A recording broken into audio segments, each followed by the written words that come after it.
Student, स्वागत है आपका एजुकेशन पॉइंट देहरादून में। And I am Rinku Sharma. और आज हम स्टार्ट करेंगे आधुनिक भारत। देखो, हमने बताया था कि 3 तरह के आपके भारत हैं: प्राचीन भारत, मध्यकालीन भारत और आधुनिक भारत। तो आज हम स्टार्ट कर रहे हैं आधुनिक भारत पार्ट 1। तो आधुनिक भारत पार्ट 1 जो है वो है हमारा भारतीय राष्ट्रीय आंदोलन, जो नेशनल मूवमेंट है, जहाँ पे पेपर में सबसे ज़्यादा आता है। नेशनल मूवमेंट से सबसे ज़्यादा आएगा किसी भी पेपर में, आप देखिएगा तो भारतीय राष्ट्रीय जो आंदोलन है सबसे ज़्यादा इम्पॉर्टेंट यही है इसमें, आधुनिक भारत नेशनल मूवमेंट, और यहीं से पेपर में आता है। तो आप इसके अच्छे से नोट्स प्रिपेयर कीजिएगा। मैं आपको हर एक क्वेश्चन से इसमें करा दूंगा, जितने भी पेपर में आए हुए क्वेश्चन हैं। तो आप इसको नोट्स बनाइए। मैं आपको इसमें टाइप वाइज पढ़ाऊँगा। पार्ट 1 जैसे अभी चल रहा है आपका, फिर नेक्स्ट जो टॉपिक आएगा वो पार्ट 2 होगा। तो पहले आइए स्टार्ट करते हैं पार्ट 1। पार्ट 1 में जो हमारा फर्स्ट टॉपिक है वो है भारतीय राष्ट्रीय कांग्रेस 1885। देखो, भारतीय राष्ट्रीय कांग्रेस एक संस्था है जिसे अंग्रेजों ने बनाया। 1857 की जो क्रांति हुई, 1857 अभी हम पढ़ेंगे, उसके लिए अलग से एक वीडियो बनेगी। तो 1857 की क्रांति के बाद जब भारत में उग्र आंदोलन स्टार्ट हुए, तो हर जगह आंदोलन हुए, तो उन आंदोलन को दबाने के लिए 1885 में अंग्रेज़ों ने एक संस्था बनाई, भारतीय राष्ट्रीय कांग्रेस, ताकि कोई भी व्यक्ति है, अब अगर कोई अपनी बातें रखना चाह रहा है, अंग्रेज़ों के सामने अपनी बातें रखना चाहता है, तो भारतीय राष्ट्रीय कांग्रेस के माध्यम से रख सकता है, इससे जुड़ सकता है। मतलब सीधा सीधा आंदोलन को दबाने के लिए बनाई गई एक संस्था, भारतीय राष्ट्रीय कांग्रेस 1885। तो देखिए, ये पहला पॉइंट आता है कि 1885 में अंग्रेज अफसर ए.ओ. हयूम ने भारतीय राष्ट्रीय कांग्रेस की स्थापना की।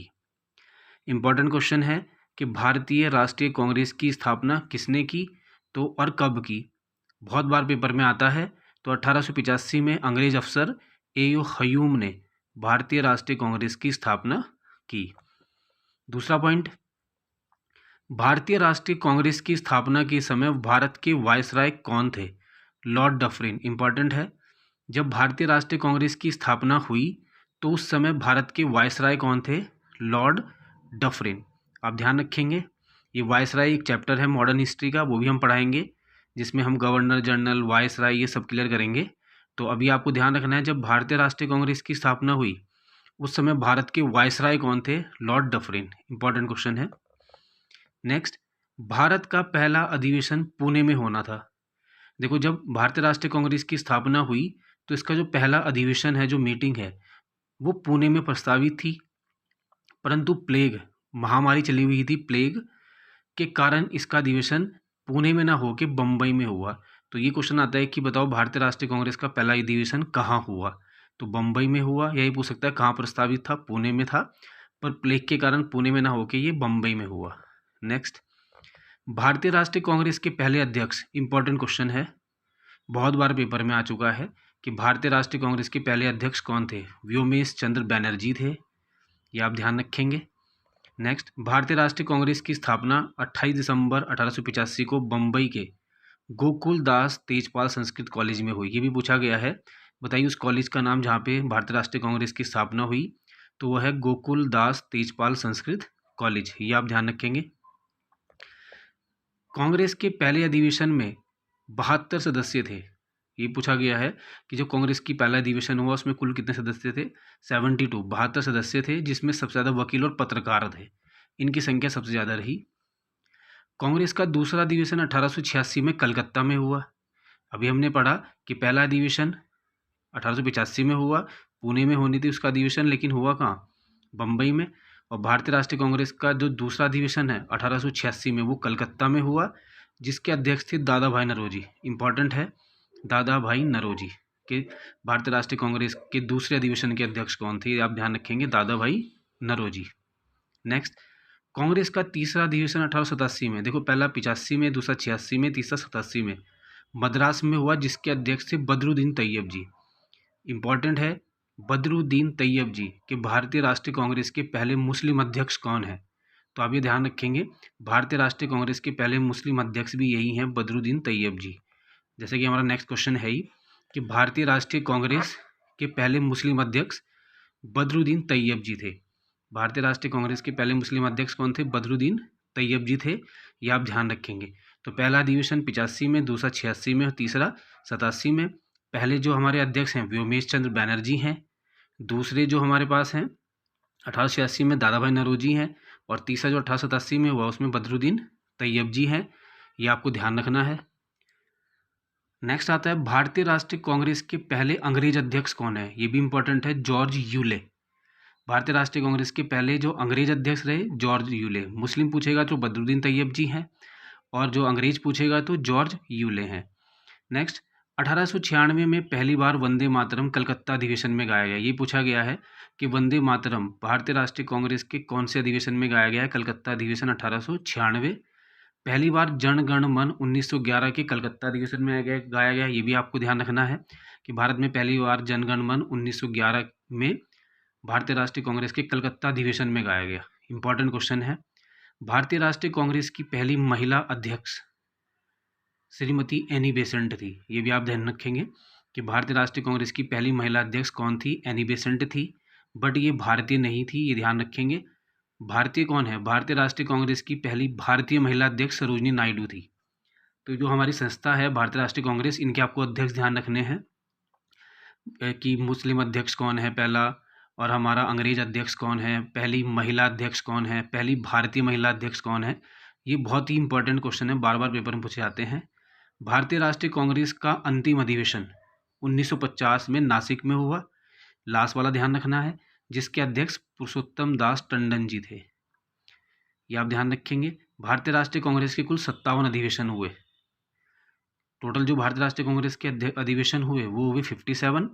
जो लास्ट था वो 1950 में हुआ नासिक में, और जिसके अध्यक्ष थे पुरुषोत्तम दास टंडन। नेक्स्ट, महात्मा गांधी भारतीय राष्ट्रीय कांग्रेस के केवल एक बार अध्यक्ष रहे। ये भी बहुत ही बार पूछा गया पेपर में कि महात्मा गांधी जो है भारतीय राष्ट्रीय कांग्रेस के अधिवेशन अध्यक्ष कौन से अधिवेशन में रहे या कौन से उसमें रहे। तो आप ध्यान रखेंगे महात्मा गांधी जी भारतीय राष्ट्रीय कांग्रेस के एक ही बार अध्यक्ष रहे, जो 1924 के बेलगांव कर्नाटक में पड़ता है, बेलगांव अधिवेशन के अध्यक्ष रहे। ये आप ध्यान रखेंगे कि गांधी जी एक ही बार अध्यक्ष रहे 1924 के बेलगांव अध्यक्ष में। भारतीय राष्ट्रीय कांग्रेस को 3 भागों में बांटा गया है, ये हम पढ़ेंगे। पहला जो टाइम पीरियड है वो 1885 से 1905 है, जिसे उदारवादी चरण कहा गया है। उदारवादी मतलब जो शरीफ लोग रहे उनका युग कहा गया है 1885 से 1905 तक।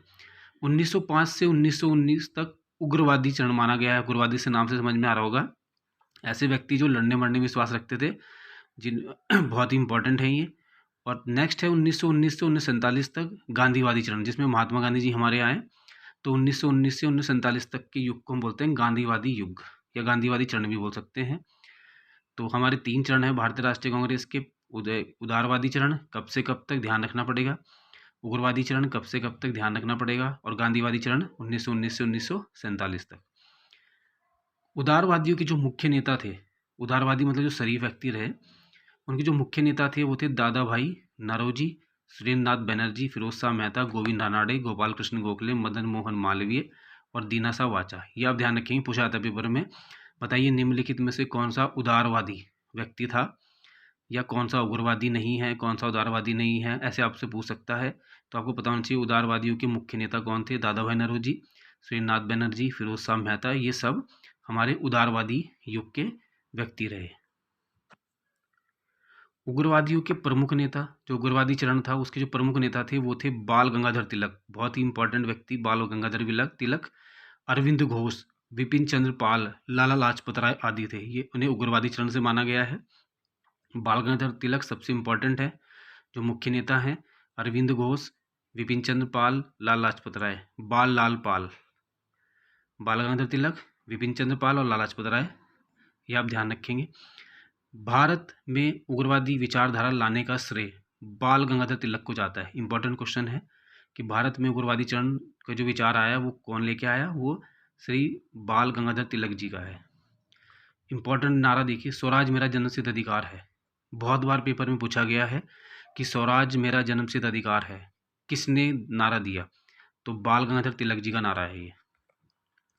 तिलक ने महाराष्ट्र में 1884 में गणपति महोत्सव और 1886 में शिवाजी महोत्सव मनाया। इंपॉर्टेंट है कि गणपति महोत्सव किसने मनाया 1884 में बाल गंगाधर तिलक ने, और शिवाजी महोत्सव 1886 में बाल गंगाधर तिलक ने। तो ये आप ध्यान रखेंगे। तो ये हमारा कुछ भारतीय राष्ट्रीय कांग्रेस से संबंधित था।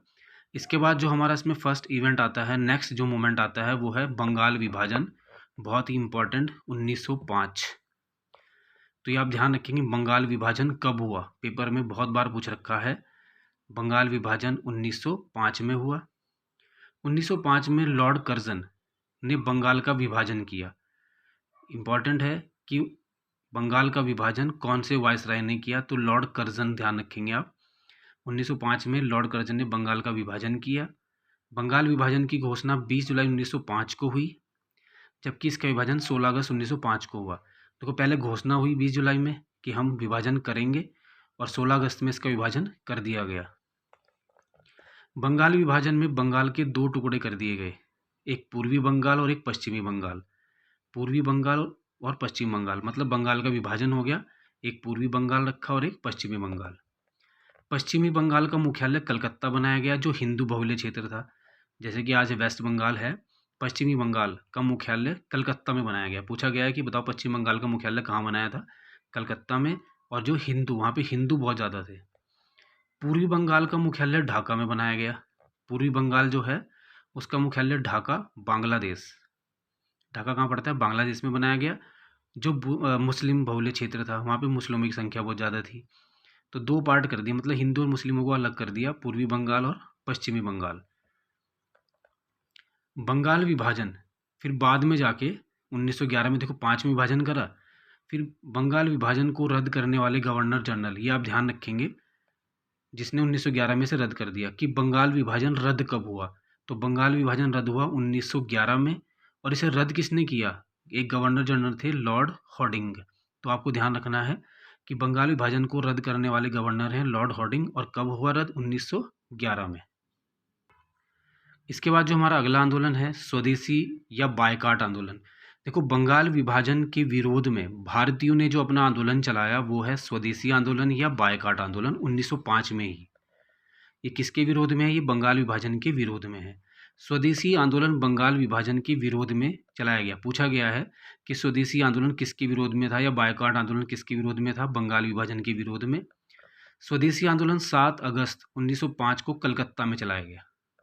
इस आंदोलन के अंतर्गत वंदे मातरम, बंगाल एक है के नारे दिए गए, ये आप ध्यान रखेंगे। बंगाल विभाजन के विरोध में 16 अगस्त 1905 को शोक दिवस मनाया गया। पूछा गया है शोक दिवस कब मनाया गया, 16 अगस्त 1905 को।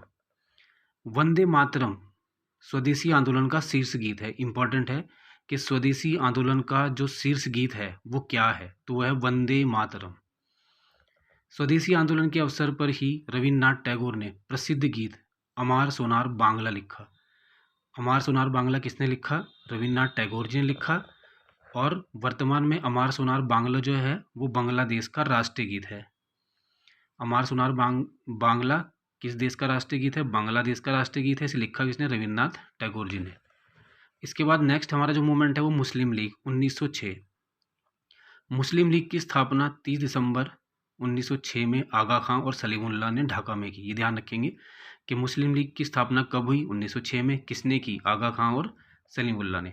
मुस्लिम लीग के प्रथम अध्यक्ष आगा खां थे। जो मुस्लिम लीग है उसके अध्यक्ष कौन रहे, आगा खां। इसके बाद नेक्स्ट है सूरत फूट, 1907। 1907 में सूरत अधिवेशन ताप्ती नदी के किनारे सूरत में हुआ। सूरत गुजरात में पड़ता है, नाम है सूरत फूट। देखो नाम से समझ में आ रहा होगा कि सूरत में जो है फूट पड़ेगी। तो 1907 में सूरत में जो अधिवेशन हुआ ताप्ती नदी किनारे, उसमें क्या हुआ, जो हमारा राष्ट्रीय कांग्रेस है उसके विभाजन हुआ, जिसे सूरत फूट कहा गया। तो सूरत अधिवेशन के अध्यक्ष रास बिहारी बोस चुने गए, जबकि उग्रवादियों ने विरोध किया और सूरत में कांग्रेस के 2 भागों में टूट गई, जिसे सूरत फूट कहा गया। सूरत फूट सिंपल है कि कांग्रेस का विभाजन हो गया। देखो उदारवादी चाहते थे कि भारतीय राष्ट्रीय कांग्रेस का अध्यक्ष हमारा बने, और उग्रवादी चाहते थे हमारा बने, लेकिन संख्या जो ज़्यादा थी वो उदारवादियों की थी। तो जैसे ही सूरत फूट जो अधिवेशन हुआ, उसके जो अध्यक्ष हैं वो रास बिहारी बोस बने, जो कि उदारवादी थे, और उग्रवादियों को ये पसंद नहीं आया। तो उग्रवादियों ने क्या किया, उसमें बहुत ज़्यादा विरोध किया उसका, और विरोध करने के कारण ही कांग्रेस के 2 पार्टों में कर दिया गया। तो कांग्रेस का विभाजन हो गया, जिसको हम सूरत फूट के नाम से जानते हैं।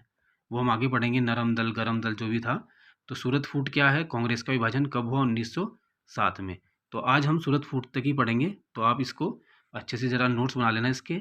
तो कैसी लगी आपको ये वीडियो? अगर ये वीडियो पसंद आई होगी तो हमारे चैनल को सब्सक्राइब कीजिए, लाइक कीजिए और press the bell icon. Thank you.